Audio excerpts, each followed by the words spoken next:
ने कहा ना रमजान में रूहानी सेहत भी बनाएं और जिस्मानी भी। तो जिस्मानी सेहत में वो जल्दी जल्दी, क्योंकि टाइम खत्म हो रहा था, दो चीजों को फोकस कर लें। बाहर की चीजें छोड़ दें आप, जिनमें खास तौर पर चीनी और कुकिंग ऑयल, इन दो चीजों को क्या कर दें, अपनी डिक्शनरी से निकाल दें। अब कुकिंग ऑयल नहीं खाएंगे तो क्या खाएंगे, देसी घी खा लें, देसी घी नहीं खा सकते तो कुछ भी कर लें, लेकिन ये ऑयल आपको निकालना पड़ेगा।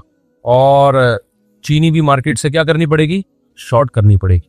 तो अब ये खुद आपने प्लानिंग करनी है कैसे होगा ये, लेकिन आपकी जिंदगी बन जाएगी, इतना सुकून मिलेगा ना। चंद दिन टेंशन होगी आपको।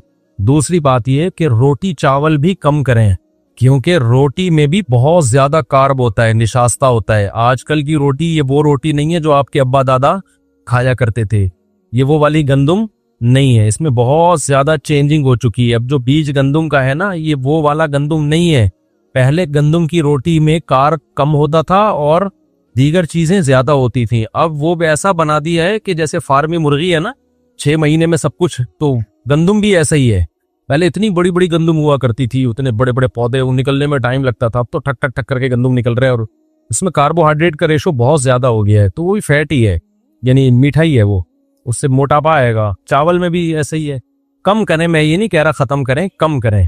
तो जब आप कम करेंगे तो फिर बढ़ाएं क्या भाई, आप गोश्त खाएं ज्यादा, गोश्त के पैसे नहीं है तो ये चाट माट ज्यादा खा लिया करें इफ्तारी में। चने की चाट हो गई, इनमें थोड़ा कार्ब कम है ना। लोबिया हो गया, लो भैया कहता ना, लो भैया, तो लो भैया, अब लोबिया खा लो, आप लोबिया खा लो, सफेद चने खा लो, उसकी चाट खा लो, काले चने की चाट खा लो, और अल्लाह भला करे आपका अंडे मंडे खा लो। ये जो क्या करो, खजूरें खा लो। ये जो है ना आपका हिसाब किताब, चावल, रोटी और चीनी, चीनी से मुराद चीनी से बनी हुई चीजें। पता चला आपने चीनी छोड़ दी, रसगुल्ले खा रहे हो आप, चूंकि मैं चीनी नहीं खाता, तो रसगुल्ला तो चीनी ही है ना। तो ये चंद चीजें आप रमजान में थोड़ा सा इनसे अवॉइड करें। दोबारा बहुत लंबा बयान हो गया तो मुख्तसर करके बता देता हूं। रोटी चावल खत्म नहीं करने, बल्कि क्या करना है, कम करने हैं। नंबर 2, चीनी को क्या करना है, खत्म कर दो चीनी को। नंबर 3, कुकिंग ऑयल निकाल दो अपनी जिंदगी से, खासतौर रमजान में तो निकालो ना। जैतून का जो ऑयल आता है ना, वो पी लिया करो, वो नहीं होता एक्स्ट्रा वर्जन जो होता है, अब वो पीने में, वो भी पका के नहीं खाना है। जैतून का तेल पका के खराब हो जाता है। देसी घी फिर भी थोड़ा बहुत पका सकते हैं, जैतून का तेल नहीं पका सकते। तो ये आपने रमजान में चंद काम करने, कुकिंग ऑयल को निकाल दें, चीनी को निकाल दें, रोटी चावल कम कर दें।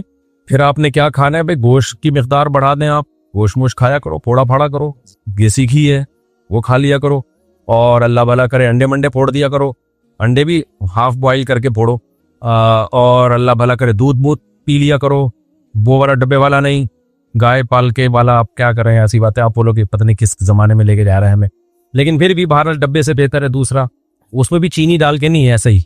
और अल्लाह भला करे इस तरह की चीजें आप चंद अपने खर्चे पे अगर खा लें तो आप देखें, खजूरें खा लें आप, तो इंशाअल्लाह सल्लू अलल हबीब हो जाएगा थोड़े दिनों में। आप खुद बोलोगे यार मुफ्ती साहब हटो बच्चों हो गया। टेंशन होगी चंद दिनों तक, दिमाग ऐसे ललचाएगा ना, जब किसी को बिरयानी या फोड़ता हुआ देखोगे आपका दिल जाएगा मैं खा जाऊं बस। लेकिन थोड़े दिनों में आपको जब अच्छा खाने की आदत पड़ जाएगी तो फिर क्या होगा कि आपको जब दिमागी मेंटली सेहत, जिस्मानी सेहत अच्छी होगी ना, तो फिर आपको अच्छी खुराकों में मजा आना शुरू हो जाए। कभी कभार खोड़ो बिरयानी, बिरयानी तो कराची का एक सौगात है, कौन छोड़ सकता है कभी कभार। लेकिन वो जो बिरयानी आपने कभी कभार फोड़नी है, वो भी जरा अच्छे होटल वाली बिरयानी हो या घर की बिरयानी हो। क्योंकि आजकल जो चावल आ रहे हैं ना बिरयानी के, वो चावल भी ऐसे गलत किस्म के चावल आ रहे हैं कि वो खाने में बड़े मजेदार होते हैं, पेट में जाके वो पत्थर बन जाते हैं, पॉलिश होती है उन चावलों के ऊपर, समझते हो। तो पता नहीं क्या क्या आ रहा है यार, अभी क्या क्या रोना रोए हम बैठ गए। तो बहुत ही बर्बादी हो रही है। ये मैं मेरी फील्ड मेडिकल साइंस नहीं है, आप कह सकते हैं आप क्यों ये बातें कर रहे हैं। देखो मैं अस्पतालों में भी जाता हूँ बयान के लिए ना। अभी मैं गया लाहौर में एक हॉस्पिटल में, उस हॉस्पिटल में मरीजों का फ्री में इलाज होता है। जैसे इंडस हॉस्पिटल है ना, बड़ा अच्छा मयारी हॉस्पिटल है, फ्री में, करोड़ों रुपए का बजट है उनका, और साल का अरबों में पहुंचता है वो। सारा बजट कौन पूरा करता है, पब्लिक, लोगों की ज़कातें हैं, सदका है, खैरात है, उनसे मरीजों का फ्री इलाज होता है इंडस हॉस्पिटल में। इसी तरह लाहौर में है अल हिजाज हॉस्पिटल, वो भी फ्री इलाज होता है वहां पे। ताजिर बड़े ईमानदार वहां के। मैं गया, मैंने वहां जाके एक चीज देखी, डायलिसिस के जो पेशेंट है उसमें मैं गया, लाइन से लोग लेटे हुए हैं, जवान जवान आदमी गुर्दे गंवा बैठे हैं अपने। शुगर के पेशेंट को देखेंगे, यंग लड़के 35 साल 40 साल शुगर के पेशेंट। हार्ट के पेशेंट को आप देखेंगे, यंग लोग, जवान लोग हार्ट पेशेंट। करोड़ों रुपए का लोगों का सरमाया ज़कातों का इन मरीजों के इलाज पे खर्च हो रहा है। इंशाल्लाह सवाब मिलेगा, अच्छी बात है, इलाज होना चाहिए भाई। गवर्नमेंट अपनी जिम्मेदारी पूरी नहीं करती, चलो अवाम। लेकिन मैंने वहां मैनेजमेंट से कहा कि इतने करोड़ों रुपए इन लोगों के इलाज पे खर्च हो रहे हैं, तो कुछ सरमाया आप वक्फ करें लोगों को अवेयर करने के लिए कि भाई डायलिसिस के पेशेंट बनते क्यों हो, ऐसे काम क्या कर रहे हो कि 40-40 साल की उम्र में तुम्हारे गुर्दे जवाब दे गए हैं, तो कुछ पैसा इस पे भी तो खर्च होना चाहिए। अभी फिर मुझे गुस्सा आना शुरू हो रहा है, ताकि कौम का ये पैसा किसी और जगह इस्तेमाल हो ना। देखो दोबारा से, अभी समझ में नहीं आया, आपके पास 4 लाख रुपए हैं, आपने किसी गरीब पे खर्च करने हैं, किसी मुस्तहिक पे। 4 आदमी ऐसे निकले जो बर्गर खा खा के, पिज़्ज़े फोड़ के और कोल्ड ड्रिंक पी के, सिगरेटें पी के, चर्स पी के और बिल्कुल नेचर के खिलाफ लाइफ स्टाइल इख्तियार करके चारों पेशेंट बन गए शुगर के और गुर्दों के। ठीक है ना, वो चारों किसके पेशेंट बन गए? शुगर और गुर्दों के। आपने 4 लाख रुपए उनके इलाज पे लगा दिए। ठीक है, आपको नियत का सवाब मिलेगा इंशाल्लाह। लेकिन अक्लमंद आपको मशवरा देगा कि यार ये जो 4 आदमी पिज़्ज़े फोड़ रहे हैं और सुबह शाम बोतलें चढ़ा रहे हैं, पान गुटके खा रहे हैं, सिगरेटें फूक रहे हैं, इनका बेतहाशा पैसा इन फजूल चीजों पे खर्च हो रहा है। तो आपको अल्लाह ने 4 लाख रुपए दिए, इससे पहले कि ये मरीज बने आप 1 लाख रुपए इस पे खर्च कर दो कि ये इंसान के बच्चे बन जाएं। वो 1 लाख में बन जाएंगे। 1 लाख रुपए में आप क्या करो, एक वर्कशॉप करवाओ या यूट्यूब का कोई चैनल खरीद लो, उस पे लोगों को अवेयर करो, या किसी मशहूर आदमी का से एक डॉक्यूमेंट्री बनवा लो, ताकि जो मशहूर लोग होते हैं उनकी बात फैलती जल्दी है, जिसमें उनको पिज़्ज़े बर्गर के नुकसानात, कोल्ड ड्रिंक के नुकसानात, पान गुटके के नुकसानात, चर्स और फजूल चीजों के नुकसानात बताए जाए। तो 1 लाख रुपए में इनकी खोपड़ी में ये बात बैठ जाएगी कि हमें ये फजूल चीजें नहीं खानी चाहिए। खाने की चीजें हमारे क्या हैं? खजूर खाओ मेरे भाई, शहद खाओ, और अल्लाह भला करे आपका, थोड़ा रोटी चावल पे कंट्रोल करो, थोड़ा कम खाओ, एक्सरसाइज करो, वर्जिश का बहुत बड़ा दखल है, रोजे रखो। वो 1 लाख में क्या होगा कि कौम का बहुत बड़ा सरमाया भी बच जाएगा और लोग डायलिसिस पेशेंट बनेंगे ही नहीं। अब समझ में आया मैं क्या कहना चाह रहा हूं? तो देखो, गरीब की खिदमत सिर्फ ये नहीं है कि जो डायलिसिस पेशेंट हैं या शुगर के पेशेंट हैं या जो हार्ट पेशेंट हैं, ज़कातों से उनका इलाज कराओ। इससे बड़ी खिदमत ये है कि आप पहले से उनको गाइड करो, अवेयर करो, ताकि वो ऐसे पेशेंट बने ही नहीं। आप आई समझ में बात की नहीं आई? तो ये भी मजहब का टॉपिक है या नहीं है? मैं आपको तरगीब दूं कि डायलिसिस के पेशेंट पे आप ज़कातें खर्च करें, आपको बहुत सवाब मिलेगा। ठीक है, ये भी मेरा मौजू है। इससे ज्यादा मैं इसको फोकस नहीं करूं कि यार लोगों को अवेयर करो ताकि वो डायलिसिस पे जाए ही नहीं ना, गुर्दे बचा के रखें अपने। लेकिन कोई मौलवी इस पे बात करेगा तो लोग कहेंगे यार हमसे नमाज रोजा सुनने के लिए आए और ये कैसी बातें कर रहा है। तो भाई बात वही कर रहा है, ज़कात का मकसद गरीबों की मदद है या नहीं है? तो गरीबों की मदद इस ज़कात देने में इतनी नहीं है जितना उनसे कोल्ड ड्रिंक, पान गुटके और सिगरेट छुड़वाने में है। और ये तो सिर्फ गरीबों की नहीं, अमीरों की भी मदद है। जब बिस्तर पे लेटोगे ना जाके, अमीर हो या गरीब, दिन में तारे नजर आ जाएंगे जब आपको डायलिसिस शुरू होगा आपका। अल्लाह बचाए सबको। एक बीमारी वो होती है जो कुदरत की तरफ से हो, वो पैगंबरों को भी होती है। पैगंबरों को बीमारियां किसी बदपरहेजी की वजह से नहीं होती, वो कुदरत की तरफ से होती है। जैसे कि इब्राहिम अलैहिस्सलाम ने फरमाया, वईदा मरीज़तु फहुवा यशफीन, जब मैं बीमार होता हूं तो मेरा अल्लाह मुझे शिफा देता है। तो क्या आप समझते हैं कि इब्राहिम अलैहिस्सलाम माज अल्लाह अपनी किसी कोताही की वजह से बीमार होते होंगे, बदपरहेजी की वजह से? ना ना ना ना, वो कुदरत की तरफ से। वायरल फैलता है, अभी कराची में फैला हुआ है ना, सबके गले खराब, सब बुखार में। तो ये वैसे ही है, ये आप अच्छा भी खा लें तो भी होगा, क्योंकि इसका ताल्लुक गटर के ढक्कनों से है, इसका आपकी खुराक से नहीं। और ढक्कन हमारे काबू में नहीं है। जब तक गटरों के ढक्कन खुले रहेंगे वहां से मुख्तलिफ चीजें फैलती रहेंगी, समझते हो? और ये शुक्र है गटर में ढक्कन नहीं है, क्योंकि अगर ढक्कन होते ना तो जिस दिन हटता उसी दिन सारे एकदम वायरस निकल के आ जाते। अभी आहिस्ता आहिस्ता थोड़े थोड़े निकल के फैलते रहते हैं। इसका कराची में फायदा हो रहा है। तो एक बीमारी वो होती है जो किसकी तरफ से हो, कुदरत की। वो कुछ भी हो सकता है भाई, वो बुजुर्गों को भी होती है, वो पैगंबरों को भी होती है। आजकल जो ज्यादातर बीमारियां हैं वो आपकी अपनी हमाकतों की वजह से हो रही हैं। आप अपने बाप दादा को देखो यार, 90 साल, 95 साल, 85 साल, हम तो जनाजे दादियों नानियों के, दादों नानों के पढ़ते थे। अब तो किसी दादी का दादे का जनाजा ही नहीं आ रहा। 60 साल 65 साल, 60 साल 65 साल, 60 साल 65 साल। कल मैंने एक जनाजा पढ़ाया, अचानक एक खातून का इंतकाल हो गया। वो बेचारे भाई, उनके औलादे बहुत रो रही, इतनी एज नहीं थी उनकी, कह रहे हैं बैठे बैठे हार्ट अटैक हुआ है, बैठे बैठे हार्ट अटैक हो रहे हैं, बैठे बैठे गुर्दे खराब हो रहे हैं, बैठे बैठे जनाब ब्रेन हेमरेज हो रहा है, और कम उम्र लोगों को हो रहा है ये। तो आप ज़कातों से गरीबों का यकीनन इलाज करें, आप सदकात व खैरात से गरीबों का यकीनन इलाज करें, लेकिन मालदारों को चाहिए कि कुछ पैसा वो वक्फ कर दें लोगों को अवेयर करने के लिए कि तमाम दवाएं बच्चों की पहुंच से दूर कैसे रखी जाती है। लाइफ स्टाइल को चेंज करना पड़ेगा। इसके लिए हमारे यहाँ ना हुकूमती सतह पे कोई मेहनत हो रही है, ना डॉक्टर हजरात इस पे कोई लोगों को अवेयर कर रहे हैं, चंद डॉक्टरों के अलावा। डॉक्टर साहब भी क्लिनिक खोल के बैठे होते हैं, इंजेक्शन हाथ में लेके बैठे होते हैं, जो आ रहा है, बुखार आ रहा है ठोक दिया टीका, दूसरा आया ठोक दिया टीका, उसको मेडिसिन लिख के दे दी, नोट भी मिल रहे हैं, छप रहे हैं। ठीक है, हम इसको, वो आपकी फील्ड है, आप ज्यादा बेहतर जानते हैं, लेकिन डॉक्टरों को चाहिए कि भाई लोगों को आप बाकायदा वर्कशॉप करवाइए, जो संजीदा माहिर डॉक्टर हैं, जो एक्सपर्ट हैं। वरना डॉक्टर में भी हर तरह के हैं, व्यंजन बेचने वाले भी बहुत सारे हैं, ऐसा ना वो वर्कशॉप के नाम पे पता नहीं क्या करवा दें। जो एक्सपर्ट डॉक्टर हैं, जिनकी रिसर्च है, जिनकी तहकीक है, जिनका तजर्बा है, उनको चाहिए कि लोगों को अवेयर करें, लोगों को बताएं कि ये क्या जो आप खा रहे हो, इससे अस्पतालों की डॉक्यूमेंट्री बनाओ। मेरा इरादा हो रहा है, मैं डॉक्यूमेंट्री बनाऊंगा अस्पतालों की जाके, कि ये देखो 35 साल का नौजवान, गुटखे की वजह से इसके मुंह का हाल देखो आप, मुंह का कटा हुआ है मुंह इसका। क्योंकि मेरे पास जब गुटखा खाने वाला आता है ना, मैं उसको कहता हूँ मुंह का कैंसर होता है इससे, उसको डर नहीं लगता जब तक कोई कैंसर का पेशेंट उसको दिखाया ना जाए।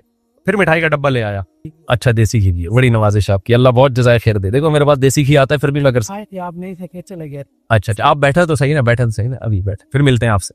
मेरे पास इतनी मिठाइयों के डब्बे आते हैं ना, जो आ रहा है गिफ्ट में मिठाई का डब्बा। पहले मैं घर में दे देता था, फिर मैंने कहा अपने बच्चों को मैं क्यों खराब करूं मिठाइयां खिला खिला के, अब मैं घर में भी नहीं देता, अब मैं दफ्तर में बांट देता हूँ। तो ये मैं इसलिए बता रहा हूँ, आप मोहब्बत में देते हैं, आपकी मोहब्बत की कदर है, लेकिन हम मिठाई अल्हम्दुलिल्लाह खाते नहीं है, ठीक है ना। और आपको भी कोई डब्बा मिठाई का दिया करें, रखा करें, इज्जत दी उसने, बहरहाल मोहब्बत दी, खिलाएं किसी और को। क्योंकि आदमी अपने हाथों से अपनी खबर खो दे, ये सेहत के लिए बिल्कुल भी मुनासिब नहीं। बीमार हो अल्लाह की तरफ से तो सब्र की तौफीक भी मिलती है और गुनाह भी माफ होते हैं। और रसगुल्ले फोड़ फोड़ के जब बीमार होता है ना, अफसोस भी होता है, और एकदम बीमार नहीं होता। लोग कहते हैं हमने तो दिन 8 रसगुल्ले खाए थे। जैसे एक मेहमान गया ना किसी के घर, रसगुल्ले खा रहा है, तो मेजबान ने कहा और खाइए ना, उसने कहा पहले 2 खा चुका हूँ। कहते खाए तो आपने 6 है, खैर ये ना बोले आपके 2 खा चुका हूँ, ठीक है ना। तो सारे डॉक्टरों का, हकीमों का इत्तेफाक है कि 40 साल के बाद मीठे को क्या कर देना चाहिए, कम कर देना। मीठे से वजन बढ़ता है, लेकिन कम करने के बजाय मीठा क्या हो रहा है, बढ़ता चला जा रहा है। देखो इस्लाम में जितने त्योहार है ना, उन त्योहारों में कहीं भी आपको मीठा नहीं मिलेगा। मीठा आपको ईद उल फितर के दिन भी मीठा नहीं है, बस खा सकते हो, खाओ, खाना का है, खजूरें खाइए, नबी सल्लल्लाहु अलैहि वसल्लम ने ईद उल फितर के दिन, बस उसमें है। वो भी मिठाई नहीं खाई आपने, हलवा नहीं खाया। ईद उल फितर में आप इतना किया करते थे कि पूरे रमजान आपने रोजा रखा तो ईद से पहले आप चंद खजूरें खा के जाया करते थे, बस। हम जो ईद उल फितर के दिन फोड़ते हैं, जो माशाल्लाह अल्लाह तौफीक दे, ज्यादा मैं उसमें नहीं जाता, तो बाकी इस्लाम के जितने त्योहार देखो उसमें मीठा कहीं भी नहीं है। नंबर 1, बकरीद, जब बच्चा पैदा होता है, खुशी का दिन है ना, फैमिली प्लानिंग वालों के लिए गम का दिन होता है कि आबादी मजीद बढ़ गई। इस्लाम खुशी का दिन मनाने का हुक्म देता है कि लड़की पैदा हुई तो 1 बकरा, और लड़का पैदा हुआ तो 2 बकरे। अगर मीठा इस्लाम में इसकी वैल्यू होती तो इस्लाम कहता लड़की पैदा हुई तो जर्दे की 1 देग, रसगुल्ले का 1 डब्बा, लड़का पैदा हुआ तो रसगुल्ले के 2 डब्बे या हलवे की 2 देंगे। ना ना ना ना, बकरा, प्रोटीन, गोश्त। नहीं आ रही बात समझ में? बकरा या गाय का हिस्सा या दुम्बा। इसी तरह इस्लाम में एक त्योहार है वलीमा। जब शादी होती है तो वलीमा सुन्नत है, हदीस में बहुत तरगीब है, बहुत तरगीब है वलीमे की। हदीस में आता है अवलिम वलाउ बिशातिन, वलीमा करो, शादी के मौके पे खुशी का इजहार करो, मिठाइयां खिला के। कहीं भी नहीं मिलता नबी सल्लल्लाहु अलैहि वसल्लम ने अपने वलीमे पे लोगों को लड्डू खिलाए हो, कहीं भी नहीं मिलता। वलीमे में नबी ने जो ऑर्डर दिया वलाउ बिशातिन, बकरी, एक बकरी भी जबा करके कर सकते हो तो एक बकरी जबा कर लो। वहां भी क्या है, गोश्त। बकरीद मुसलमानों का त्यौहार है, खुशी का दिन है। अल्लाह मियां ने ये कहा कि बकरीद की नमाज पढ़ के जाया करो और दबा के जर्देगी देगे, यानी कुर्बानी दिलवाई जा रही है ना, तो कुर्बानी, माली कुर्बानी से जानवर खरीद के जबा करके गोश्त खाना है। अल्लाह मियां ने ये नहीं फरमाया कि माली कुर्बानी में ये है कि बकरे की जितनी कीमत है, मिसाल के तौर पर 30,000 का बकरा आ रहा है तो या तो बकरा जबा कर दो या 30,000 की हलवे की देगें बना के पब्लिक में बांट दो, खुद भी खाओ लोगों को भी खिलाओ। ना ना ना ना, जब तक बकरा नहीं कटेगा, गाय नहीं कटेगी, ऊंट नहीं कटेगा और दुम्बा नहीं कटेगा, उस वक्त तक बकरीद पूरी नहीं होगी। वहां भी गोश्त खिलाया जा रहा है। पता नहीं हलवा आया कहां से है मुसलमानों में, मैं बताता हूं अभी कहां से आया है, वो भी मैं बताता हूं आप। वहां भी हमें क्या खिलाया जा रहा है, गोश्त। हज के मौके पे दमे शुक्र है, और एक दमे शुक्र होता है, एक दमे जिनायत होता है। आपसे हज या उम्रे में कोई गलती हो जाए तो बकरा जबा करना है, तो बकरा जबा करके गरीबों को खिलाना है। वहां भी गलती की सजा क्या है, मिठाई नहीं खरीद के खिलानी गरीबों को। भाई एहराम में आपसे कोई गुनाह हो गया ना, कोई एहराम की के खिलाफ कोई काम हो गया, तो उलमा कहते हैं ना दम देना है। वो दम देके किसको खिलाना है, गरीबों को। तो वो भी अल्लाह कह सकते थे कि भाई एक बकरा 25,000 का आता है, अगर आपने एहराम में अपने बाल काट लिए है भाई, तो ये या खुशबू लगा ली, तो ऐसा है कि अब आप पे जुर्माना आएगा। अल्लाह क्या जुर्माना आएगा, अल्लाह कहेंगे कि भाई 20 किलो रसगुल्ले के डब्बे मक्का में खरीद के गरीबों को बांट दो। ना ना ना, अल्लाह को पता है ये गरीबों को शुगर का मरीज बनाएगा। अल्लाह मुसलमानों को मिठाई नहीं खिला रहे। वहां हुक्म यह है कि बतौर सजा आपको गरीबों को बकरा खिलाना है, गाय खिलानी है, दुम्बा खिलाना है या ऊंट खिलाना है आपको। और एक होता है दमे शुक्र। दमे शुक्र का मतलब हज तमत्तो, आपने एक ही सफर में उमरा भी कर लिया और हज भी कर लिया, इस पे भी दम है, लेकिन ये दम शुक्र का है ना, नेमत के तौर पर, तो ये खुद खाओ। अब अल्लाह कहते हैं आपने चूंकि एक ही सफर में हज भी कर लिया, उमरा भी कर लिया, इस खुशी में आप मेरी तरफ से आप बकरा काटो और मेरी तरफ से अब आपकी दावत है। अल्लाह भी हमें क्या खिला रहा है, बकरा। अल्लाह ये नहीं कहते कि चूंकि तुमने एक ही सफर में हज भी किया और उमरा भी किया, लिहाजा मेरी तरफ से 25,000 की मिठाइयां खरीद के खुद भी खाओ और पब्लिक को भी खिलाओ, लड्डू खाओ, खुद भी खाओ, दूसरों को भी खिलाओ। कहीं है यार, फोकस किसको किया जा रहा है, हर जगह हमें गोश्त खिलाया जा रहा है। गोश्त खाओ, गोश्त खिलाओ, चर्बी खाओ, चर्बी खिलाओ, उसी चर्बी में गोश्त पकाया जा रहा है। हमारे नबी सल्लल्लाहु अलैहि वसल्लम ने बकरीद के दिन जब आपने हज किया तो 10 जिलहिज्जा शदीद थकावट, बहुत थकावट थी नबी सल्लल्लाहु अलैहि वसल्लम को, सहाबा को भी। पैदल सफर थे भाई, ऊंटों के सफर थे। तो जिस दिन हज का दिन था आपने फरमाया अलैसा हादा यौमुन नहर, क्या ये कुर्बानी का दिन नहीं है? सहाबा ने कहा हाँ, शदीद भूख है। जब हज करता है ना इंसान तो भूख का पता चलता है उसको और फिर खाने की तलब होती है। हमारे नबी सल्लल्लाहु अलैहि वसल्लम ने फरमाया कि ये नहर का दिन है ना। सहाबा ने कहा ईद का दिन है। तो आपने क्या सहाबा को हुक्म दिया कि ऊंट नहर किए जाएं। ऊंट नहर किए गए, हर ऊंट का थोड़ा थोड़ा गोश्त जमा किया गया, उसका शोरबा बनाया गया, उसको आप सल्लल्लाहु अलैहि वसल्लम ने पिया। हम क्या करते हैं बकरीद, हम ऐसे सफर में थकावट में हो, शदीद भूख प्यास लग रही हो, हम फौरन कहते हैं जा भाई 3 गोले गंडे लेकर आ मेरे लिए, ऐसा कर जरा रूह अफ़ज़ा का टाइट सा शरबत बना के मेरे लिए, बोलो लेकर। यार आज कोई दिल पसंद की मिठाई हो जाए यार, बहुत भूख लग रही है यार, बहुत भूख लग रही है। आज क्या हो जाए, आज तो 8-10 किलो मिठाई खा जाऊंगा मैं। यार ऐसा कर आज गजरेला लेकर आ यार, गाजर का हलवा खिला दे, बहुत भूख लग रही है। हमारे नबी को जब शदीद भूख लगी, खजूरें भी खाई हैं। खजूर के मीठे में और चीनी के मीठे में बहुत फर्क है, खूब समझ लो, दोनों में बड़ा फर्क है। खजूरें खा लें आप। तो हमारे नबी ने चूंकि त्यौहार का मौका है ना बकरीद, तो बड़ी नफीस चीज खाई जाएगी, तो वहां तो खजूर भी नहीं बल्कि गोश्त खाया जा रहा है। समझते हो कि नहीं समझते हो? तो इसी तरह मेरे भाई, अभी हमारे मिठाइयां आई कहां से हैं ये समझ लो। मुसलमान बात बात पे मजहब के नाम पे मीठे क्यों फोड़ता है, इसको समझने की जरूरत है।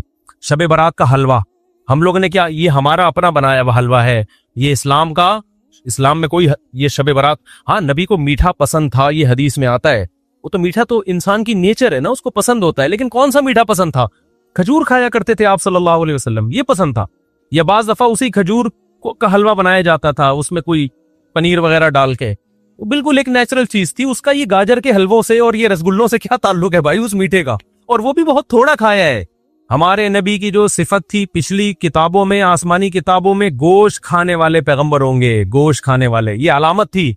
क्योंकि इंसान दो किस्म के हर दौर में रहे, वेजिटेरियन और गोश्तखोर। तो हमारे नबी की अलामत क्या थी? ये वेजिटेरियन नहीं होंगे, ये क्या होंगे? गोश्तखोर होंगे।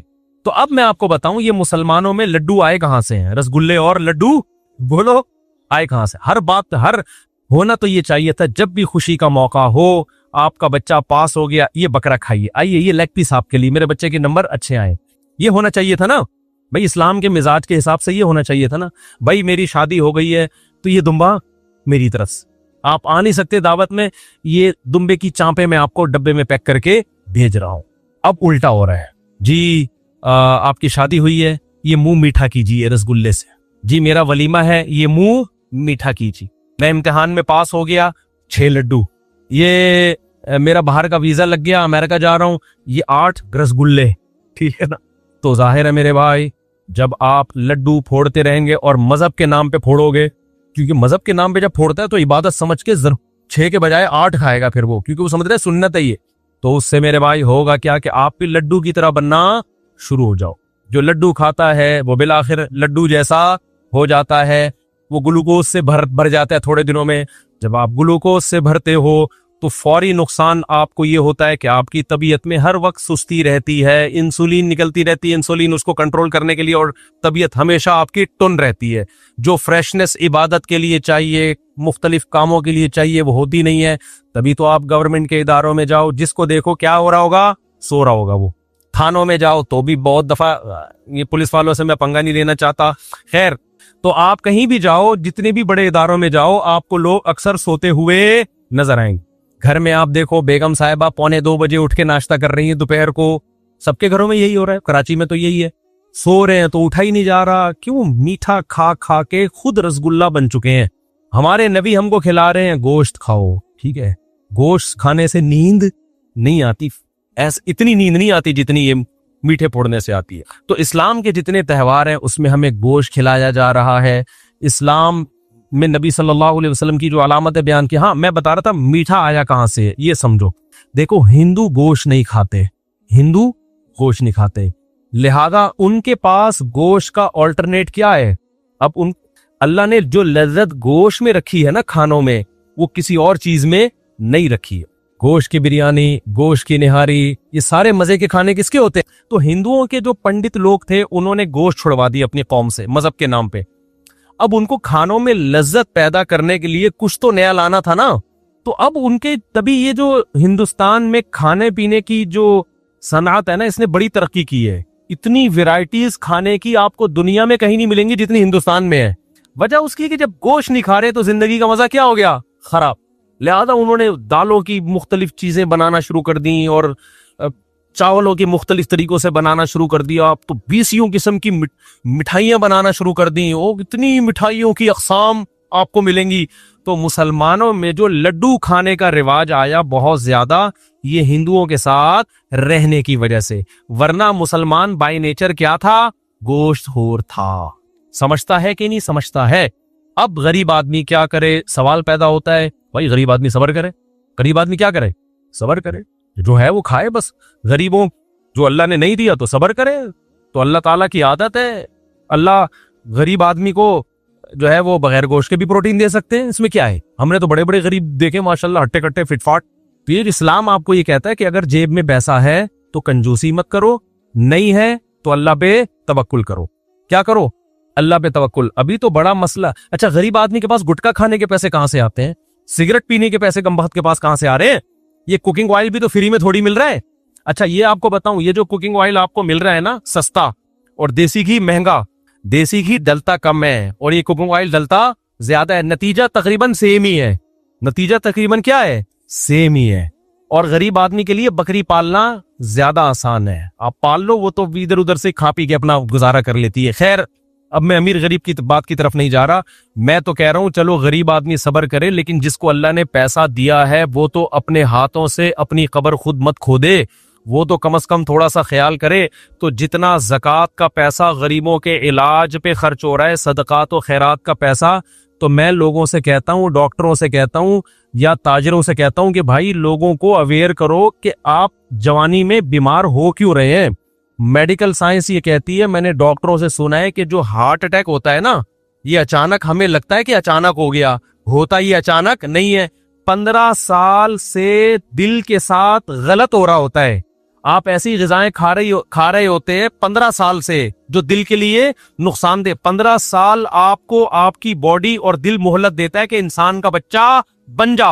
15 साल तक आप गलत ग़िज़ाएं खाते खाते खाते खाते जब दिल से आपकी यानी दिल के बस में नहीं रहता ना, फिर हार्ट अटैक होता है। वो जो रगें जमना शुरू होती हैं एकदम से थोड़ी उसमें पराठे आके अटक जाते हैं। जो दिल रगें तंग होती हैं और हार्ट अटैक होता है तो एकदम से थोड़ी होता है, 15 साल लगते हैं कम से कम। तो 15 साल से आप कुछ गलत खा रहे होते हो, जिसके बाद दिल एक दिन आके कहता है भाई बस हो गया, और हार्ट अटैक होता है और आपका इन्ना लिल्ला हो जाता है। और लोग कहते हैं अभी तो बैठे हुए थे, पता नहीं अचानक इनको क्या हो गया। अचानक नहीं हुआ, ये 15 साल से पराठे फोड़ रहे हैं। जब भी पराठे बोलता हूं मुझे इतना ख्याल आता है, ये 15 साल से क्या कर रहे हैं? फोड़ तो 30 साल से रहे हैं, 15 साल से दिल खराब होना शुरू हुआ था और ये रसगुल्ले फोड़ रहे हैं। और अगर पराठे फोड़ रहे हो ना तो एक्सरसाइज इतनी करो कि वो पराठा कहीं किसी खांचे में जाके फिट हो जाए, समझते हो, कहीं ना कहीं जाके लग जाए, वो अटैक का जरिया ना बने। तो इसलिए मैं इस पर इतनी शिद्दत से बयान करता हूं, वरना मेरे मेडिकल साइंस मेरी फील्ड नहीं है। तो अब चूंकि रमजान में आप अपनी सेहत को मेंटेन रख सकते हैं, तो इसलिए ऐसे काम मत करें कि मालदारों का पैसा आपके डायलिसिस में खर्च हो। कोशिश करें अपने गुर्दों को बचाएं। कौम पहले ही बहुत गरीब है, पहले ही कौम पे बहुत बोझ है। तो जब ये डायलिसिस के पेशेंट ही कम होंगे तो जो मालदार खर्च करना चाहते हैं उनके पास और बहुत सारे मसारिफ आ जाएंगे जहां वो खर्च करेंगे। तो मेरा अपना भी इरादा है कि मैं डॉक्टरों को ला के, जो अच्छे एक्सपर्ट हकीम है या डॉक्टर्स हैं, उनको ला के लोगों को अवेयर करूं। अभी हमने डॉक्टर खुर्रम साहब जो लंदन में होते हैं उनका इंटरव्यू लिया है, पॉडकास्ट, वो भी इंशाल्लाह भी शाया होगा, कैंसर के बारे में, कि वो बहुत सी बेहतियातें होती हैं जिनसे आपको कैंसर हो जाता है। अच्छा, मैंने डॉक्टरों से सुना है, ये कैंसर के स्पेशलिस्ट कहते हैं कि सिगरेट पीना सेहत के लिए इतना नुकसानदेह नहीं है जितना मीठा ज्यादा खाना नुकसानदेह है। समझते हो, सिगरेट पीना भी नुकसानदेह है, इतना नहीं जितना, क्योंकि मीठा खाने से वजन क्या होता है? असल है वजन बढ़ना 40 साल के बाद खास तौर पे, ये ज्यादा नुकसानदेह है बनिस्बत किसके? सिगरेट पीने के। अब सिगरेट के डब्बे पे तो लिखा होता है कैंसर का जरिया है, लेकिन मिठाई के डब्बों पे कुछ भी नहीं लिखा हुआ होता। तो मिठाई के डब्बों पे भी लिखा हुआ होना चाहिए कि आप 40 साल से एज बढ़ गई है और वजन आपका बढ़ना शुरू हो गया है, तो काइंडली इन डब्बों से एतराज करें। सिर्फ डब्बा खाएं, मिठाई छोड़ दें। आप डब्बा अगर पानी में डाल के खा जाएंगे इतना नुकसान नहीं होगा, वो कागज है निकल जाएगा। वो समझते हो कि नहीं समझते? अभी भी समझ में नहीं आ रही तो जो मर्जी करना है करो।